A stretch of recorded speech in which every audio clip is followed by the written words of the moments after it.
And next, an eye on Memphis, Tennessee. Earlier this week, Attorney General Pam Bondi announcing more than 3,000 arrests and 120 child rescues as part of an operation in Memphis, the Trump administration's efforts to curb crime in the city. Joining us for insight is former law enforcement officer and trafficking investigator Dan Nash. Happy Thanksgiving. Dan, thank you so much for joining us today. Happy Thanksgiving to you. Now, first up, your response to the latest in Memphis. I think it's fantastic work. I mean, from a trafficking perspective, we know that missing juveniles are super vulnerable to being trafficked. About 1 in 5 will be trafficked if they're missing. So the fact that we have found all these missing juveniles is fantastic news. Right. And so what can those numbers, the arrests and rescues, all happening within 56 days, tell us about what's happening on the ground in Memphis? Well, just like a lot of America, we have the best law enforcement in the world. As someone who has the opportunity to travel around the world and teach human trafficking, I'm amazed every time I travel to other places about how good our law enforcement is in the United States. Really, the gist of it is, do elected officials want law enforcement to do their job or do we not? And when American law enforcement is allowed to do our job, we are very successful.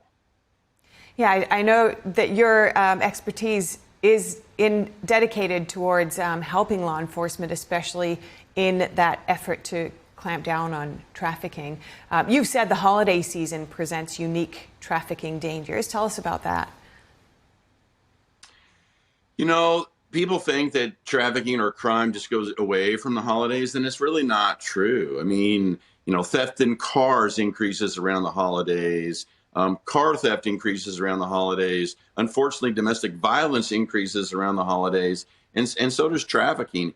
I remember when I was still working as a state trooper, I was literally going out and doing surveillance on Thanksgiving and Christmas at illicit massage businesses, and we were still seeing sex buyers going in and purchasing people for sex all day, all night. Didn't matter if it was Thanksgiving or Christmas. Yeah, it's just devastating. And so you've mentioned these massage parlors. What other locations and even sectors should we be watching for during the holidays in terms of trafficking? Really, the easiest thing to look for in terms of trafficking is just look for prostitution.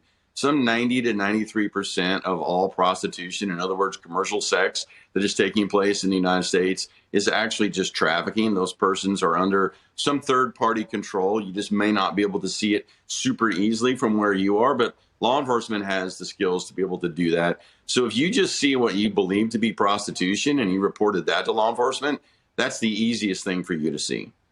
Wow, okay. So what what signs should people watch for if they're not sure what kinds of things might look like that they can take note of? So obviously prostitution, as we just said, is an easy one. Another thing is big age discrepancies. You might have an 18-year-old female who's with a 35 or 40-year-old male. That might be an indicator. Somebody who's not in control of their own identification, their own driver's license, their own passport, their own money. Somebody who is not in charge of their own money, somebody that's not allowed to speak for themselves or to make decisions for themselves. So there's a host of things that we can be looking for. And what do you teach law enforcement to really ramp up their ability to target this crime? Well, most people think that law enforcement is trained in human trafficking, and that's not just the case. Only about 17% of law enforcement in America gets any human trafficking training whatsoever. So in other words, 83% of law enforcement is not trained in human trafficking. And people think that it's just like the small agencies, but it's not. It's really big agencies that are not trained in human trafficking either. So what we do is we provide the skills so that law enforcement can identify and then investigate human trafficking, so that way we can find victims and help them and give them the services they need, and we can put traffickers in prison where they belong. Yeah, and how are children usually located and extracted when they're rescued, as we've seen in the operation in Memphis? So children are extracted just like adults would be. Typically, they're either being labor trafficked or being sex trafficked. and we are looking for those indicators of either labor trafficking or sex trafficking so that we can identify who those juveniles would be and then be able to help them. In the last operation that we were involved with, which is in October, which was, I don't think, about 20 states and around 150 police agencies, we identified several juveniles, one of which was 14, and she was being forced to have sex with more than 10 men a day. She was only 14 years old. Yeah, devastating. This is really important work. What changes, if any, would you advise in local, state, and federal efforts to restore law and order in areas hard hit with crime? Well, the first thing that you have to do is, in terms of human trafficking, is to train your law enforcement in human trafficking, number one.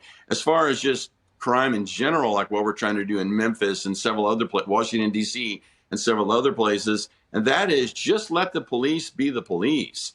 When elected officials let law enforcement do what they're supposed to do, we have the best law enforcement in the world by far, and we can go in and we can stop crime, and we can do it by, obeying everyone's rights and following the Constitution. We can do it with both of those things if elected officials would just let law enforcement do their job. And hopefully getting more of those law enforcement officers and victims back home with their families, especially for Thanksgiving. Thank you so much for your time today, Dan Nash. Very good to speak with you. Thank you, and happy Thanksgiving again. Thank you.